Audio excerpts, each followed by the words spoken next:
Hi, I'm Anderson Brown.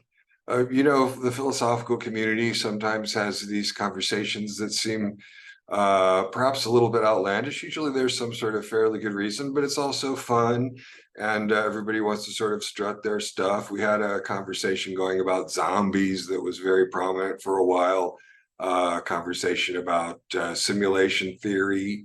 Some of us are old enough to remember conversations about whether a bucket of water had the same functional characteristics as a mind. Right now, there's a conversation going on about panpsychism. It's pretty widespread, a lot of people talking about it, and I want to address that today and get to that with discussion of Cartesian distortions. It's like a lot of discussion these days because what's happened is that we've I think fortunately, I think it's a very good thing, but English language philosophy has gotten into metaphysics in a big way. As I say, I think that's been very productive. I think it's been a very good turn for philosophy in the past couple of decades. But there has been a certain wandering off from some of the empiricist principles that I, for one, think are very useful and lead to good understanding. And I think there are, to be precise, quite a lot of Cartesian intuitions which are sort of leading people astray. When I say Cartesian here, I mean basically mind-body dualism. A lot of people are still stuck in lingering, I would say, Cartesian distortions. I have another video about that. Today, I'm going to specifically address this panpsychism movement and point out to you what I think are some what I'm calling Cartesian, that is dualistic errors or bad intuitions involved in this discussion about panpsychism. So, and I know there's a lot of words on this slide. Let me just take my time with it. I just want to explain what panpsychism is up front in case there's anyone who happens to watch this video who really doesn't know what this is.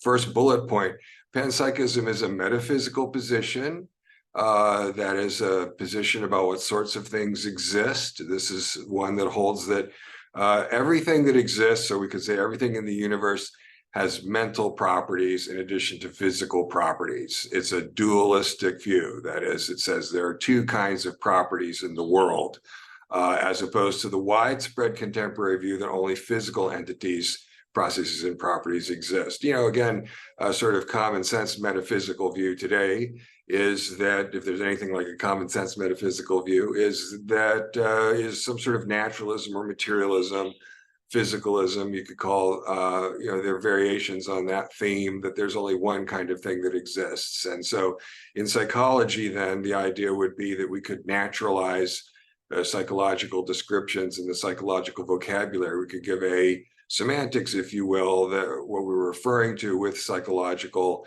descriptions and explanations were things that we could understand as ultimately sort of physical in nature.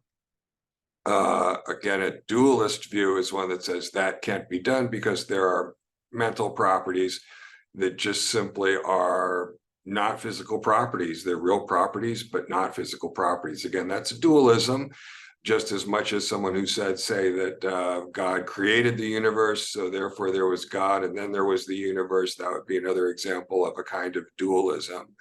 Panpsychism, in most of its forms, is that. So that second bullet point, that is the one with the most words on any of these slides, bear with me. I just want to point out there are a couple different varieties of panpsychism, trying to keep this on a very common sense level. You might hold that the universe is in some way conscious, that all things somehow were conscious. Or one might say that all things somehow had some kind of intelligence, some kind of intentional organization. And then many people in the panpsychist discussion fail to distinguish between the two, at which point the conversation will be about simply that there are mental properties that rather than physical properties, more vague version. Traditionally, canonically, as I say there, panpsychism is connected with the idea that God is immanent in all things. So Spinoza, for example, saying the universe was the mind and the body of God. Although Spinoza, well, I mentioned him, was someone who thought that the universe, the mind and body of God were necessarily complete and perfect. So there wasn't really any sort of thinking going on. That's why Leibniz, in response to Spinoza, said that God chose the best of all possible worlds. The contemporary discussion, the one we're having now, mostly reflects frustrations among philosophers of mind with the prospect of naturalizing phenomenal experience. So David Chalmers, some time ago now, wrote a book called The Conscious Mind, where he just took the rather bold step of saying that he thought phenomenal properties were non-physical properties, but real properties. That made quite a splash. And again, that's a kind of, a way to sort of punt in a way and say, well, we're not going to be able to do this. We're going to have to concede that there are these non-physical properties. I don't think that's right. And I'm going to go into some of the reasons for that here in this video. And I do in some of my other videos on my Anderson Brown's Humanities channel here on YouTube. Traditionally, philosophers like rationalist philosophers like Plato, Descartes, Kant, really thought that it was the logical and mathematical intelligence, the kind of ability to grasp logical relations or formalize logic and math, which really seemed to them to be properties of the mind that were irreducible to the physical. So we're going to be, again, just very simple. We're going to talk here about two versions of panpsychism, mostly. That first one I'm going to deal with is the idea that everything is somehow conscious. The second, the idea that everything is somehow intelligent. And I'm going to say that there are 5 basic Cartesian mistakes. I'm going to discuss them in turn, basically as they're here on this slide. First and foremost, as I said, the current vogue for panpsychism is a symptom of a larger misunderstanding. It's the myth that there's some sort of hard problem about consciousness. That's another phrase you're going to hear a lot about, the hard problem. I don't think there's any hard problem about consciousness. I don't actually think that there's any metaphysical problem about phenomenal properties, qualitative properties of conscious experience at all. I'm going to explain, as briefly as possible. We're covering a lot of ground on this one. But consciousness is a product of the law of effect. I'm going to explain that. I'm going to explain all of these points. And I think it can be explained by some fairly basic evolutionary theory, such that we really don't need to make any sort of radical or drastic metaphysical move to deal with it. More technically, the second point, phenomenal experience is not supervenient. I imagine some of the people watching this video might not be clear on what supervenience is. I'll do my best to try to explain that, basically meaning that there is a property that very different kinds of bodies might all have, such that you can't understand the property in terms of the physical properties of any particular body. Third bullet point here, current research on consciousness. This one's not just the philosophers, but a whole lot of people. If you go on social media and look at some of these groups talking about the mind, again, not just the philosophers. Current research on consciousness distorted by a mereological fallacy. That's the fallacy of mistaking the whole for the sum of the parts. That consciousness is a property of brains, but consciousness is really a property of whole bodies. And so again, as I say, that's very widespread. And I will talk about that as well. The fourth bullet point, the failure to recognize the heterogeneity of the concept of mind. So the idea that when we're talking about mind, we're just talking about one thing. I mentioned, there's a difference between consciousness and intelligence, for example. I think mind is, in that sense, a complex concept, a heterogeneous concept, and not a homogeneous concept. And that is the failure to distinguish between consciousness and intelligence that I think not everybody in the conversation fails to distinguish between consciousness and intelligence, but many people do. The last bullet point here, intelligence is a manifestation of a deeper metaphysical property. I will spell out what that is. That's not going to be some sort of strange thing. And that property is universal, but intelligence, I think, is not. And so again, that's something I'm going to have to explain to you now in what follows. So first of all, let's talk about this myth of the hard problem.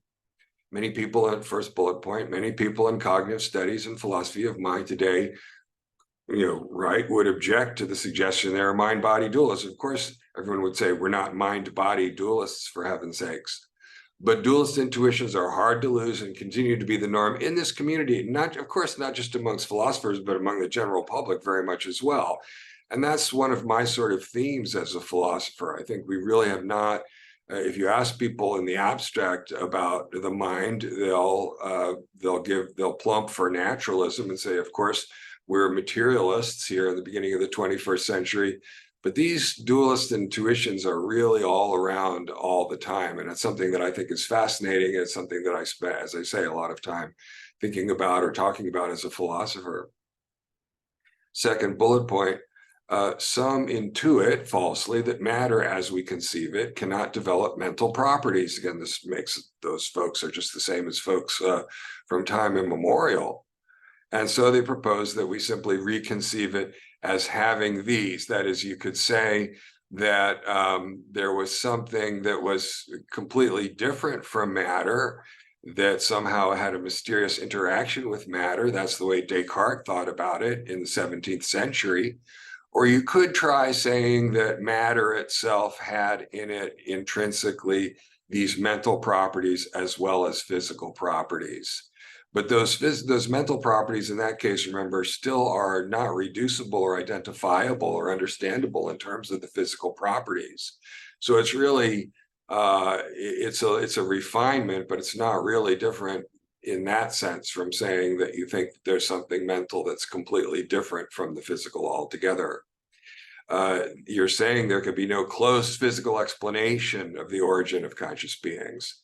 And so someone like me who says that's not really so owes an explanation of how you get a closed physical explanation of the origin of consciousness. And I'm going to do that, I think, in the next slide. But in any event, this is full-blown metaphysical dualism. That is what, for example, was proposed by Chalmers in The Conscious Mind. And I say there, it's a Hail Mary, right? It's saying, well, we just are raising up our hands and saying, we really don't think we can do anything about the phenomenal properties of conscious experience, which, as I said, I think is wrong. And then third bullet point, however, many of those who reject the radical proposal have Cartesian intuitions of their own. They agree that a physical explanation is still lacking. I don't think that's so. And they intuit falsely that mental properties are properties of the brain. And here's the basic Cartesian mistake with that. The Cartesian soul, I say, the last sentence on this slide here, the Cartesian soul has simply been swapped out for the material brain, which is still basically playing the same Cartesian role.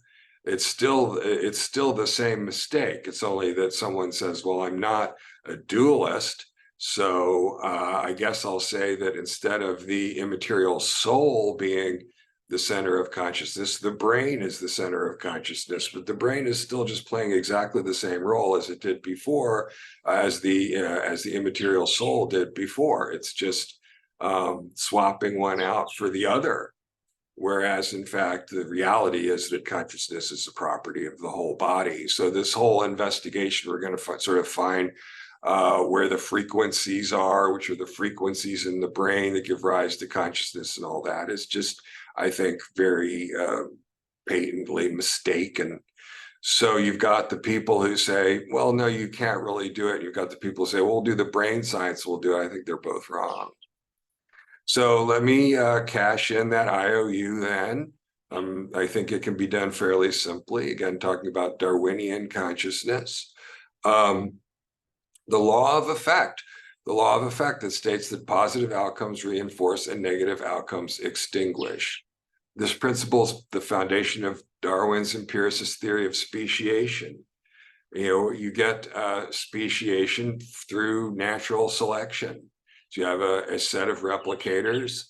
One of those replicators has an above average probability of reproductive success because its replicants have traits which are more conducive to reproductive success. And that can be a random kind of selection over variation. This also explains the evolution of consciousness. Evolution selects for both physical and behavioral traits. At some point, say, just to give a real simple kind of story, you have a single-celled organism. It swims upwards, it reproduces, it swims downwards, it fails to do so. Over millions of iterations of that, you're going to get selection for all kinds of physical and behavioral traits. And what you get is an organism that's sensitive and reactive to the environment. That's what consciousness is. Notice consciousness is a property of a being, a goal-directed being that's got values, has got positives and negatives, such that it needs to be designed to get to the positives and avoid the negatives. It's not going to be some sort of transcendent or ubiquitous property of matter as such.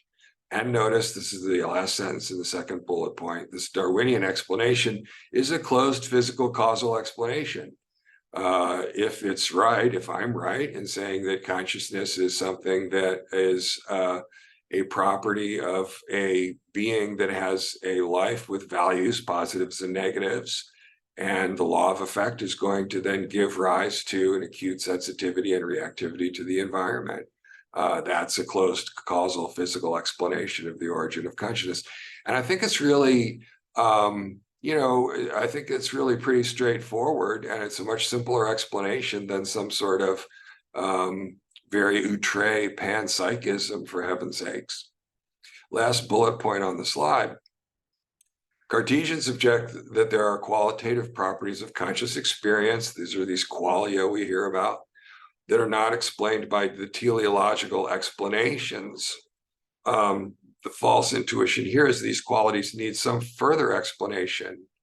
However, these qualities cannot be expressed in language, therefore outside the purview of natural science. It's another one of these points in my video here that it's fairly compressed, but you can't really put into words what it's like to see blue or feel a texture or taste the spaghetti sauce. This is a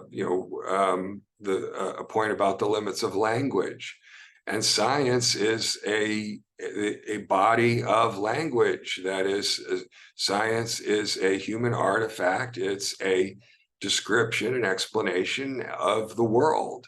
But consciousness isn't something that's a subject of that, because consciousness isn't something that comes under symbolic explanation or representation. It's not intersubjective like that. Again, there's a lot more to say about that, but I'm just putting these things out here now. I'm just trying to make this sort of statement. Okay. All right. Qualitative experience is not supervenient. So first bullet point, there's no reason to think members of the same species might have radically different qualitative experiences, right? The people in the introductory philosophy class always want to think that what the philosophers are worried about is, I don't know what the spaghetti sauce tastes like to you. I probably don't know exactly what the spaghetti sauce tastes like to you, but I can ask you about it. It doesn't look to me like it's a really big problem. But the idea that it somehow might be some radically different thing, that somehow other human beings might have experiences that are completely unknowable to me, is again a Cartesian worry, since Cartesians don't recognize that consciousness is a property of bodies. I've got every reason to think that other human beings have qualitative experiences that are similar to mine, as much as I can see that other human beings have bodies that are similar to mine, and they are very, very similar. However, second bullet point on the slide, it's true that the phenomenal quality of experience is entirely contingent on the specific physical makeup of any given body. That's what I mean by there's no supervenience there. There's sort of a type-to-type identity, right? That is to say, each individual living body has its own sensory organs, and it's adapted to its own environment. Talking about different species here, the word conscious refers to highly sensitive and reactive bodies. And so that's a kind of operational term, right? An operational term, one that's intersubjectively observable. It's a false Cartesian intuition that conscious experience necessarily includes what humans experience as quality. Imagine a being that was sensitive to electromagnetic fields, or there are thermally sensitive beings, and so on. We can imagine any different number of ways in which a being might have senses that it picked up information about its environment with and reacted to the environment because of those inputs. Finally, to be the last bullet point, to be more precise, consciousness names the property of acute reactive sensitivity to the environment, but it doesn't refer to any particular phenomenal experiences or even to phenomenal experiences as humans understand these at all. So right there, let me just pause and say, look, it's not the case that it makes sense to say that all that everything in the universe is conscious, because nothing in the universe is conscious in the same way. Consciousness is not supervenient. Consciousness is strictly a function of a particular body. It's what it's like to be that body. And so that's just not a property then that's shared with other bodies. Being sensitive to the environment is, but that's not exactly the same thing as having that qualitative experience, which again, remember, cannot be put into words, and so is not a proper subject of physical science. Okay, a lot going on there, I admit. The heterogeneity of the concept of mind, I mentioned before, first bullet point. The psychological vocabulary divides into two subcategories. You've got the intentional category. These are words, right? We're talking about here.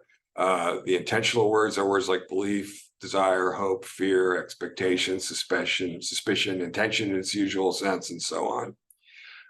They all revert to mental content, right? You have a belief that something, a desire for something, a hope that something, and so on, a fear of something. Then you've got a different part of what we consider psychological words, and that's the phenomenal vocabulary, words like pain, sensation, texture, feeling. Those are different kinds of words. Again, it's a Cartesian intuition that there's one thing which is the mind, like there's one thing which is the body. In a sense, there aren't any such things as minds. There's only the body, all right?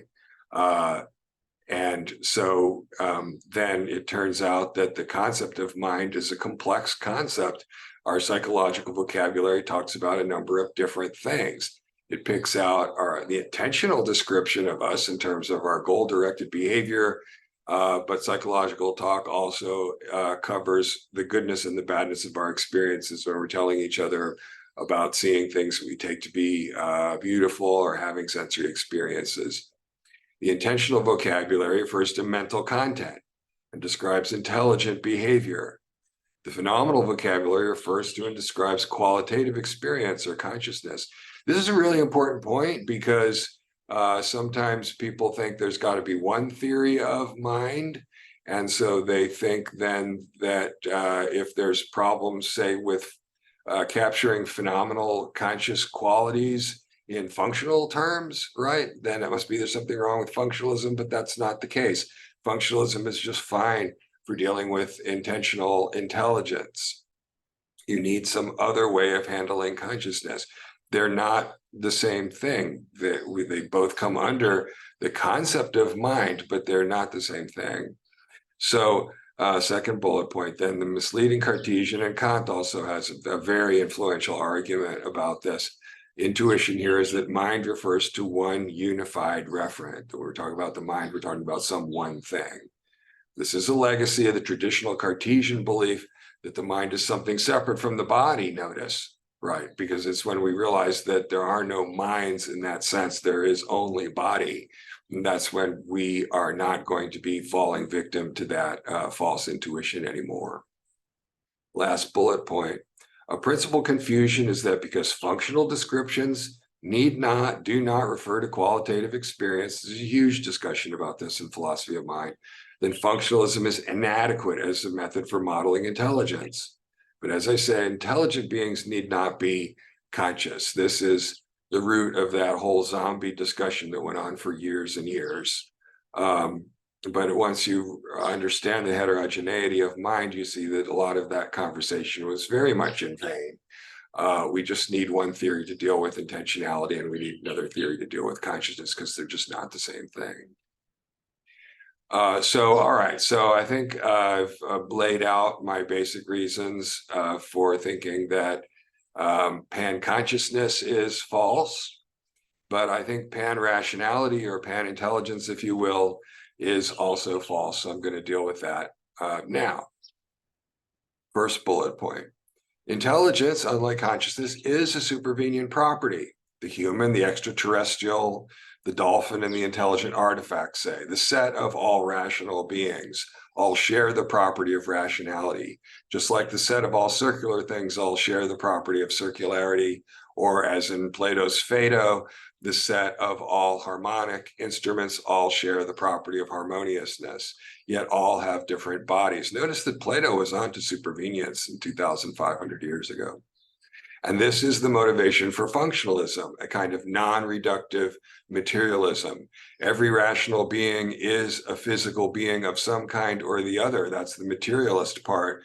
But it's not the case that their property of rationality is something that can be identified with any particular set of physical properties of any one of those physical beings. That's the non-reductive part. Second bullet point, however, the property of being rational is like the property of circularity, as I said, or the property of being harmonic. It's a property of some set of things. It's not a universal property. There are all the rational beings, the intelligent beings, but there are many beings, most things in the universe are not that. All right, so again, it's not a universal property. The third bullet point there, circularity cannot be reduced to the underlying structure, the cells of the wooden circular thing, the crystals of the crystal circular thing, the molecules of the bone circular thing, or of this or that circular object. That's just what supervenience means. Geometrical properties are supervenient, right? There's lots of different supervenient properties. It's a problem in metaphysics. Supervenience, notice this is some sort of theory or something. It's a metaphysical problem. It's not resolved by saying, here it's an analogy on that third bullet point, right? I'm saying you want to say, well, gee, I don't understand, the geometrical property of circularity doesn't resolve into some sort of naturalistic identity with any particular set of physical properties. Well, how about we'll just say that everything's circular then? And that's exactly the same mistake as saying, well, let's just say that everything's rational then. It's just clearly false. Last bullet point on the slide. In fact, the properties of being rational, circular, and harmonic are all properties of specific kinds of material things, not of all things. They're all physical manifestations of one universal property, the property that the universe has of being formally organized. And again, Plato gets this, right? So, that's the big property, the one that Plato calls the good. That is the property that we have of living in a universe that's formally organized. Out of all the possible universes, and the number of universes that have the kind of mathematical constants where you're going to get the emergence of complex structures is vanishingly small. And that's an interesting point in this whole discussion. So let's talk about that universal form. The real metaphysical issue in rationality, right, is not the alleged irreducibility of the mental to the physical. Again, mental things, such as whatever they may be, are a limited set of things. Most things are not rational. The challenge to monism is the contingency of formal organization. The challenge to monism, right? So, the rules of the game are that we want to be materialists or monists. I think the underlying monism is the important point, and not the little mini theories about whether you think everything's matter or everything's physical or everything's nature. The point is you want a kind of metaphysical monism about things. But it looks like the formal organization of what exists is contingent, stated as minimally as possible. Number one, matter and energy exists. So you could say, why does something exist rather than nothing? And maybe there might not be an answer to that question. Maybe that's what you could call sort of existential question. Why is there something rather than nothing? But the something that exists didn't have to be formally organized. It could just be chaotic. But in fact, number 2 on that first bullet point still, the matter energy that exists is within a narrow window of mathematical constants such that complex structures emerge. And it looks like the first thing could be true. It could be that matter and energy existed. It looks like, anyway, that could be true. And the second point, that it is organized in this way, could still be contingent. Didn't necessarily have to be true just because the first question was true. All right, and that's, as I say, trying to get the challenge to monism down to its bare bones. Maybe that's a kind of dualism. Maybe if it's true that the question as to why what exists is organized is a different question to the question is why does anything exist at all, then maybe that in itself is a kind of dualism. If so, so be it. At that point, notice that the problem of rationality is a sub-problem of this larger problem about the formal organization of the universe, and therefore is not a particular problem to the philosophy of mind. Second bullet point, this is form-matter dualism. Plato understood this problem, but in the Timaeus and elsewhere, Plato argues for a kind of panpsychism, that the universe is one intentional being. Plato does, just to get that right. But the last bullet point on the slide here, however, the insight that form-matter dualism, if that's the right characterization, obtains, it can be understood in an entirely secular manner. Plato does, he recognizes this issue, which is great, but he does go on to say that he thinks there's a sort of designer God, the thing that's divine. But it looks to me as if we can just take the fact that the universe is within these constants, such that complex structures emerge in the ordinary flow and give and take of the universe, and take that as a secular point. We don't need to say that that means that the universe is one giant mind, like Plato or a lot of Hindu thinking, for example, thinks. Last sentence on the slide, anthropocentrism and lingering theistic intuitions perpetuate the idea that human experience is somehow transcendental. So there's another Cartesian mistake for you, to think that, well, the human being is so incredible that it must be, it's so mysterious that it must be that the human being is sharing in this property of God, as in sort of Abrahamic monotheism or something like that. And I think that's just thinking that humans are much more interesting than they really are. Humans are biological organisms that evolve to have positives and negatives because they have to deal with their environment and they have to deal with their form of life. But just like circular objects and harmonic objects, rational objects like humans and Martians are a particular set of beings. It's the larger issue that all things are participating in is that issue of being organized. All right, so let me stop that then. And so that's, again, just very quickly, I really wanted to run through that. I understand that, it's very compressed. I have a lot of other videos, as I mentioned, in my Philosophy of Mind playlist on the channel here on YouTube. And there's a lot of other things to say.